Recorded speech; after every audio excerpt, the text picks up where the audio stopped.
Good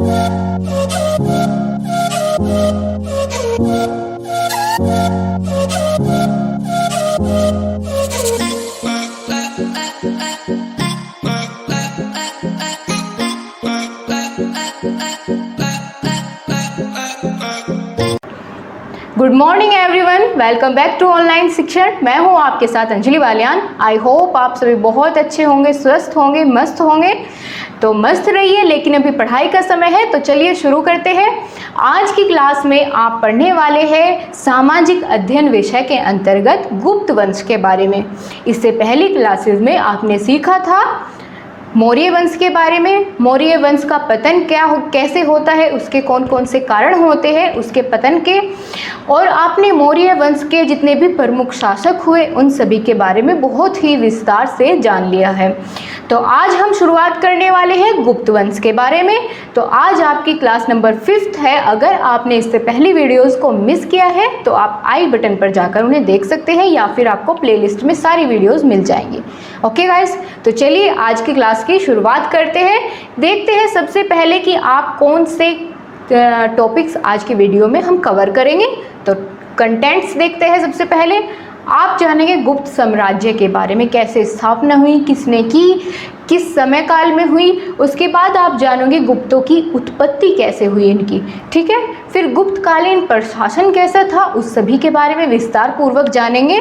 और राजस्व के क्या क्या स्रोत थे गुप्त काल में, व्यापार एवं वाणिज्य किस तरह से होता था, और सामाजिक स्थिति क्या थी, धार्मिक स्थिति कैसी थी गुप्तकालीन समय में, और कला और स्थापत्य इनके भी बारे में जानेंगे। और लास्ट में हम जानेंगे गुप्त काल स्वर्ण काल क्यों कहलाता था। और गाइस, ये टॉपिक्स आपके लिए बहुत ही इंपॉर्टेंट है, क्योंकि आपके एग्जाम में यहाँ से क्वेश्चन बनते हैं, क्योंकि बहुत अच्छे अच्छे काम हुए हैं गुप्त वंश के समय में, गुप्त काल के समय में, जो कि आपके एग्जाम में हर बार पूछे जाते हैं। तो आप बहुत ध्यान से देखिएगा। लास्ट में मैं आपसे क्वेश्चन पूछूंगी जिसका आंसर आपको कमेंट बॉक्स में देना होगा। चलिए गाइस, सबसे पहले हम जान रहे हैं गुप्त राजवंश के बारे में, ठीक है। तो ठीक है, सबसे पहले देखते हैं गुप्त साम्राज्य की नींव रखने वाला शासक श्रीगुप्त था। एक बात पूरी नोट कर लीजिए, गुप्त वंश का जो संस्थापक थे वो थे श्रीगुप्त, ठीक है। बहुत ही इजी लैंग्वेज में मैंने आपके लिए पूरे नोट्स तैयार किए हैं, तो आपको कोई भी परेशानी नहीं होगी समझने में। और हाँ, वीडियो को ज़्यादा से ज़्यादा शेयर करो, फटाफट से अपने दोस्तों को बुलाओ। आप थोड़े से लोग देख रहे हैं, बताओ, फटाफट से वीडियो को शेयर करो, अपने दोस्तों को बुलाओ, इतने में मज़ा नहीं आता है, ठीक है। सभी को बुलाइए जल्दी, अपने व्हाट्सएप ग्रुप्स में, फेसबुक ग्रुप्स में शेयर करिए वीडियो को, तभी तो मज़ा आएगा जब ज़्यादा लोग होंगे। तो चलिए ठीक है, हमने क्या बताया आपको, गुप्त साम्राज्य की नींव रखी श्रीगुप्त ने। श्रीगुप्त ने 275 ईस्वी में गुप्त वंश की स्थापना की थी, और मौर्य काल के बाद गुप्त काल को भी भारतीय इतिहास का स्वर्णिम युग माना जाता है। गुप्त वंश की जानकारी वायु पुराण से प्राप्त होती है, और गुप्त काल की राजकीय भाषा थी संस्कृत। ये भी माना जाता है कि दशमलव प्रणाली की शुरुआत भी गुप्त काल से ही होती है, और मंदिरों का निर्माण कार्य भी गुप्त काल में ही शुरू होता है। दोस्तों, सभी चीज़ें अपने आप में बहुत महत्वपूर्ण है। इसमें से आपका कहीं भी क्वेश्चन बन जाता है, मैंने चीज़ों को हाईलाइट किया है जो भी मोस्ट इंपॉर्टेंट होगी, ठीक है। आपको समझने में कोई भी प्रॉब्लम ना हो, उसका मैंने पूरा ध्यान रखा है। तो हमने इस चीज़ में अभी तक क्या जाना कि गुप्त साम्राज्य की स्थापना की श्रीगुप्त ने, और 275 ईस्वी में की, और वहाँ की जो राजकीय भाषा थी वो थी संस्कृत। और वायु पुराण से इसके बारे में हमें पता चलता है, गुप्त वंश के बारे में जानकारी मिलती है वायु पुराण से, ठीक है गाइज। और मंदिरों का निर्माण कार्य भी गुप्त काल से शुरू हुआ, और दशमलव प्रणाली भी गुप्तकालीन समय में ही आरंभ हुई थी। यह भी माना जाता है कि बाल विवाह की प्रथा संभवतः गुप्त काल से ही प्रारंभ हुई थी। गुप्तकालीन स्वर्ण मुद्रा और को दिनार कहा जाता था, यानी गुप्तकालीन समय में जो स्वर्ण मुद्राएं होती थी उन्हें दिनार कह के बुलाया जाता था। आपको दोस्तों कमेंट बॉक्स में बताना है कि दिनार फिलहाल ही में किसकी करेंसी है, कौन से जो है देश की करेंसी है दिनार, ये आपको बताना है, ठीक है। तो हम क्या बात कर रहे हैं, गुप्तकालीन में जो स्वर्ण सिक्के होते थे, स्वर्ण मुद्राएं होती थी, उन्हें दिनार कहा जाता था। और गुप्त काल में सर्वाधिक सोने के सिक्के बनाए जाते थे, पंचतंत्र की रचना भी गुप्त काल में ही हुई थी। गुप्त साम्राज्य में ब्राह्मणों को कर रहित कृषि भूमि दी जाती थी, यानी उनसे कोई भी कर नहीं लिया जाता था, जबकि अन्य लोगों को उसकी उपज का छठा भाग जो है राजस्व के रूप में राजा को देना होता था, जबकि ब्राह्मणों के लिए बिल्कुल कोई कर उनके ऊपर नहीं होता था कृषि करने के लिए। गुप्त राजवंश अपने साम्राज्यवाद के कारण प्रसिद्ध था। महान खगोल विज्ञानी और गणितज्ञ आर्यभट्ट और वराहमिहिर का संबंध गुप्त काल से ही था। वराहमिहिर ने ही खगोल विज्ञान के भारतीय महाग्रंथ पंच सिद्धांतिका की रचना की थी और आयुर्विज्ञान संबंधी रचना करने वाले रचनाकार सुश्रुत का भी संबंध गुप्त काल से माना जाता है। ठीक है, तो बहुत ही जो बड़े गणितज्ञ आर्यभट्ट हुए उनका भी क्या है, वे भी बिलोंग करते हैं गुप्त वंश से ही। ठीक है गाइज, ये आपको बहुत ही ध्यान रखने वाली बात है। चलिए आगे जानते हैं और देखते हैं कि गुप्त साम्राज्य में क्या क्या विशेषताएं थी, क्या खास बातें थी और किस तरह से था। ठीक है, तो देखते हैं। गुप्त साम्राज्य का उदय 3वीं सदी के अंत में प्रयाग के निकट कौशाम्बी में हुआ था। कौशाम्बी कहाँ पड़ता है? बिहार में। गुप्त कुषाणों में के सामंत थे। इस वंश का आरंभिक राज्य उत्तर प्रदेश और बिहार में था। लगता है कि गुप्त शासकों के लिए बिहार की उपेक्षा उत्तर प्रदेश अधिक महत्व वाला प्रांत था, क्योंकि आरंभिक जो अभिलेख मुख्यतः इसी राज्य में पाए जाते हैं। यानी इन जो अभिलेख हैं इनको देखकर पता लगाया जाता है कि जो उत्तर प्रदेश है वो उनके लिए ज़्यादा महत्वपूर्ण था एज़ कम्पेयर टू बिहार।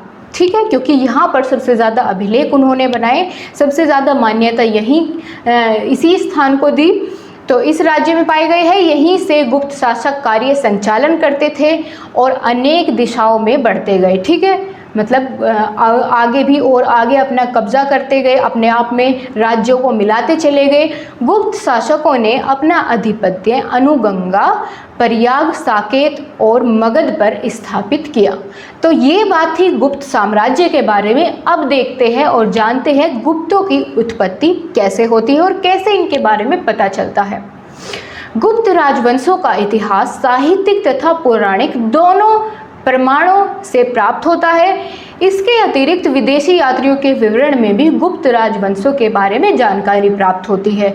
अभी आपके लिए थोड़ी देर बाद बहुत ही इंपॉर्टेंट चीज़ आने वाली है जो कि आपसे हर बार एग्जाम में पूछी जाती है। मैं आपको हाईलाइट करती हुई चलूँगी, बताते हुए चलूँगी, आप नोट करते रहना। ठीक है गाइज, तो साहित्यिक साधनों में पुराण सर्वप्रथम है, जिससे कि हमें गुप्त वंश के बारे में पता चलता है, जिसमें मत्स्य पुराण, वायु पुराण, विष्णु पुराण द्वारा प्रारंभिक शासकों के बारे में जानकारी मिलती है। बौद्ध ग्रंथों में आर्य, मंजूश्री, मूल कल्प और महत्वपूर्ण ग्रंथ है। इसके अतिरिक्त वसुबंधु चरित तथा चंद्रगर्भ से गुप्त वंशीय इतिहास की महत्वपूर्ण जानकारी मिलती है। जैन ग्रंथों में हरिवंश और कुवल्यमाला महत्वपूर्ण ग्रंथ है। स्मृतियों में नारद, पराशर और बृहस्पति स्मृतियों से गुप्त काल की सामाजिक, आर्थिक एवं राजनीतिक इतिहास की जानकारी प्राप्त होती है। और क्या चीज़ें हैं, ये चीज़ सबसे इम्पोर्टेंट है कि विदेशी यात्रियों का विवरण। ठीक है, यहाँ से भी गुप्त वंश के बारे में या गुप्त काल के बारे में बहुत सारी जानकारियाँ मिलती है, जिनमें कौन प्रमुख है चलिए देखते हैं। विदेशी यात्रियों के विवरण में फाहियान, जो चंद्रगुप्त द्वितीय के शासनकाल में भारत आया था। ये लाइन आप अपने माइंड में बैठा लीजिए, क्योंकि बहुत बार पूछी जाती है। आप टेट देंगे, सुपर टेट देंगे, वहाँ तक आपका पीछा नहीं छोड़ेगी, तो आपको बहुत ध्यान से सुननी होगी। क्या बताया कि विदेशी यात्री जो फाहियान है वो किसके शासनकाल में आया, तो वो आया था चंद्रगुप्त के। ठीक है, द्वितीय चंद्रगुप्त के शासनकाल में भारत में आया था। इस तरह से क्वेश्चन बनता है। उसने मध्य देश के जनता का वर्णन किया है। 7वीं शताब्दी में चीनी यात्री हुएन सांग के विवरण से भी गुप्त इतिहास के विषय में जानकारी प्राप्त होती है। इससे क्या पता चला आपको कि जो फाहियान था वो भी गुप्त काल के दौरान ही भारत में आया था, और हुएन सांग ये भी चीनी यात्री था जो कि गुप्त काल के समय में भारत में आया था। उसने बौद्ध गुप्त, कुमार गुप्त, प्रथम शकादित्य तथा बालदित्य आदि गुप्त शासकों का भी उल्लेख किया है। उसके विवरण से ज्ञात होता है कि कुमार गुप्त ने ही नालंदा विहार की स्थापना की थी। किसने की थी नालंदा विहार की स्थापना? गुप्त कुमार ने। और आप इधर इमेज में देख सकते हैं, ये है चीनी यात्री फाहियान और हुएनसांग। ठीक है गाइज, समझ आया आपको? मजा आ रहा है पढ़ते हुए? आगे बढ़ते हैं, देखते हैं और जानते हैं गुप्तकालीन प्रशासन के बारे में। कैसी व्यवस्था थी प्रशासन की इस समय में, इस दौरान? तो देखते हैं, गुप्त सम्राटों के समय में गणतंत्रीय राज्य व्यवस्था का हमस हुआ। गुप्त प्रशासन राजतंत्रात्मक व्यवस्था पर आधारित था। देवत्व का सिद्धांत गुप्तकालीन शासकों में प्रचलित था। राजपद वंशानुगत सिद्धांत पर आधारित था। राजा अपने बड़े पुत्र को युवराज घोषित करता था। उसने उत्कर्ष के समय में गुप्त साम्राज्य उत्तर में हिमालय से लेकर और दक्षिण में विंध्य पर्वत तक एवं पूर्व में बंगाल की खाड़ी से लेकर पश्चिम में सौराष्ट्र तक फैला हुआ था। क्या? गुप्त साम्राज्य। ठीक है गाइज, तो ये हुई उसके प्रशासन के बारे में कि कहाँ से वो कहाँ तक फैला हुआ था और किस तरीके से शासन की व्यवस्था थी। क्या होता था, जो भी राजा होता था वो अपने बड़े पुत्र को अपना उत्तराधिकारी अपने बाद बनाता था। आगे बात करते हैं राजस्व के क्या ये और कौन कौन से स्रोत थे, यानी उन्हें जो राजकीय आय होती थी वो किन साधनों के द्वारा होती थी। चलिए उन्हें भी देख लेते हैं। इसे आप कर के रूप में भी जान सकते हैं, यानी टैक्स किस तरीके से लेते थे। ठीक है, पहला है भाग, यानी राजा को भूमि के उत्पादन से प्राप्त होने वाला छठा हिस्सा जो है वो कर के रूप में दे दिया जाता था। उससे उसकी राजकीय आय या राजस्व का स्रोत था, ये भी उनके लिए। दूसरी बात है भोग। संभवतः राजा को हर दिन फल फूल एवं सब्जियों के रूप में दिया जाने वाला कर, यानी जिसके भी कोई किसान है अगर उसके खेत में अधिक उपज होती है किसी भी फल की तो क्या करता था, खूब सारे फल राजा को भेंट देकर आ जाता था, तो उसे कहते थे भोग। तो इस तरीके से भी ये भी एक कर वसूलने का तरीका था। ठीक है, भले ही वो अपनी मर्जी से उनको दे करके आते थे। तीसरा है प्रणय कर, यानी गुप्त काल में ग्रामवासियों पर लगाया गया अनिवार्य या स्वेच्छा चंदा होता था। भूमि कर भोग का उल्लेख मनुस्मृति में हुआ है। इसी प्रकार भेंट नामक का उल्लेख हर्षचरित में आया है। यानी कहाँ से पता चला है इनके बारे में कि इस तरीके से कर वसूले जाते थे? एक तो मनुस्मृति और दूसरा हर्षचरित में इन सब चीज़ों का उल्लेख मिलता है। ठीक है गाइस, समझ आया आपको? आगे बढ़ते हैं। अब बात करते हैं वाणिज्य और व्यापार की। किस तरीके से व्यापार किया जाता था इस समय में? तो गुप्त काल में व्यापार एवं वाणिज्य अपने उत्कर्ष पर था। उज्जैन, प्रतिष्ठान, विदिशा, प्रयाग, पाटलिपुत्र, वैशाली, मथुरा, कौशाम्बी आदि जो है इनके महत्वपूर्ण व्यापारिक नगर थे। इन सब में उज्जैन सर्वाधिक महत्वपूर्ण व्यापारिक स्थल था, क्योंकि देश के हर कोने से मार्ग उज्जैन की ओर आते थे, यानी वो बिल्कुल बीच में पड़ता था और हर एक मार्ग वहीं से होकर के गुजरता था, उज्जैन से।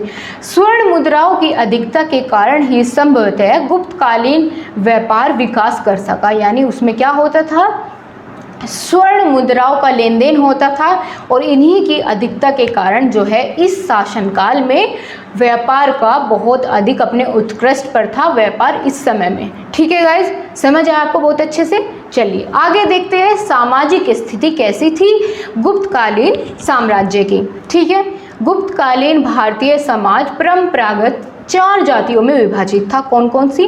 पहली ब्राह्मण, क्षत्रिय, वैश्य और शूद्र। आपको बताना है मौर्य काल में कितने जातियों में उन्होंने विभाजित किया था, ये आपको कमेंट बॉक्स में लिखना है। मैंने बहुत अच्छे से आपको एक्सप्लेन किया हुआ है।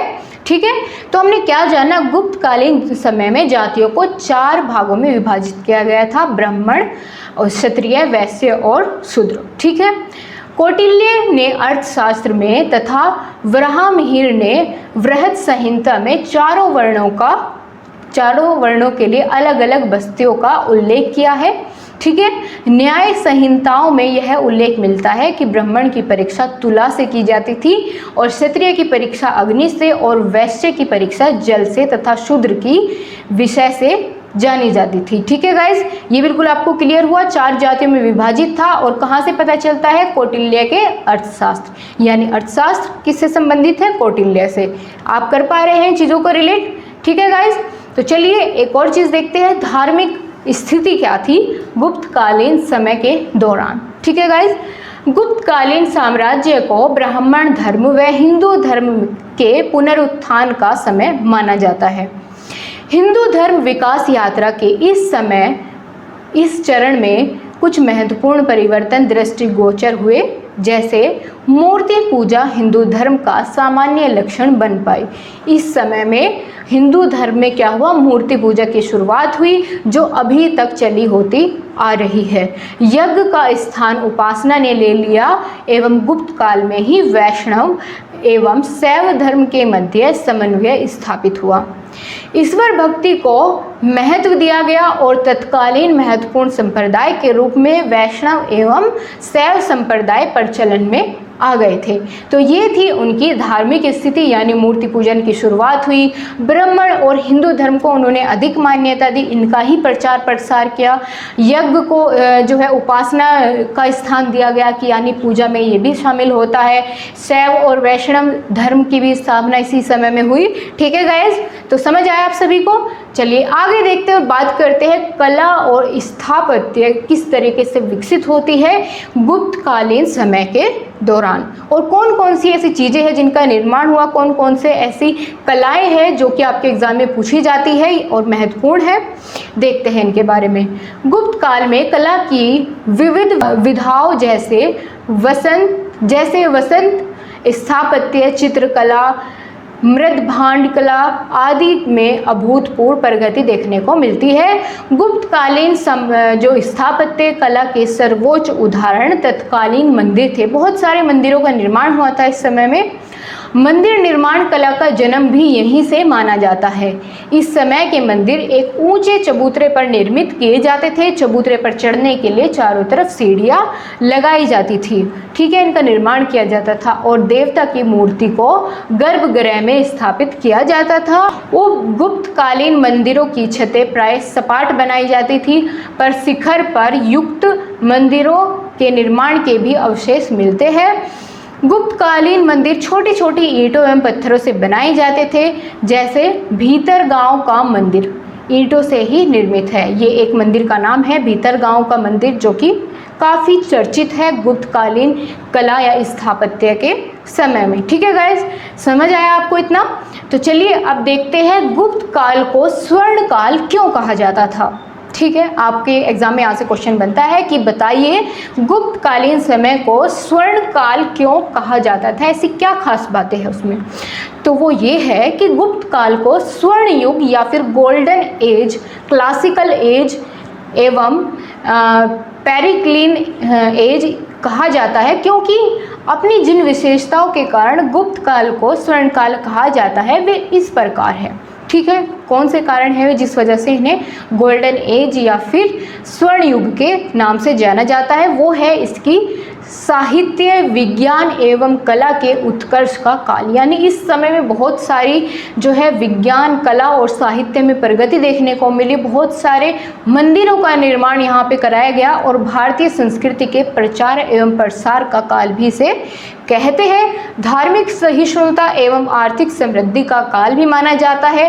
श्रेष्ठ शासन व्यवस्था थी एवं महान सम्राटों के उदय का काल एवं राजनीतिक एकता का काल भी कहा जाता है।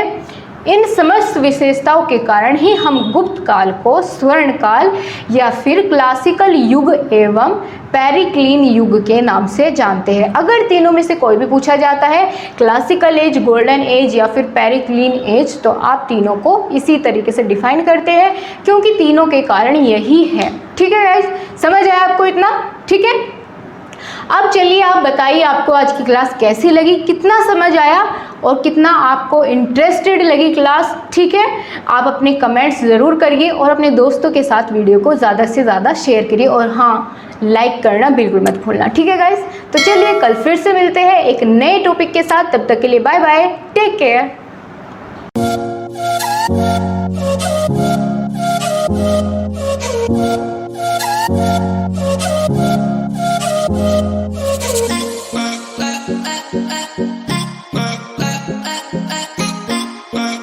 Bye.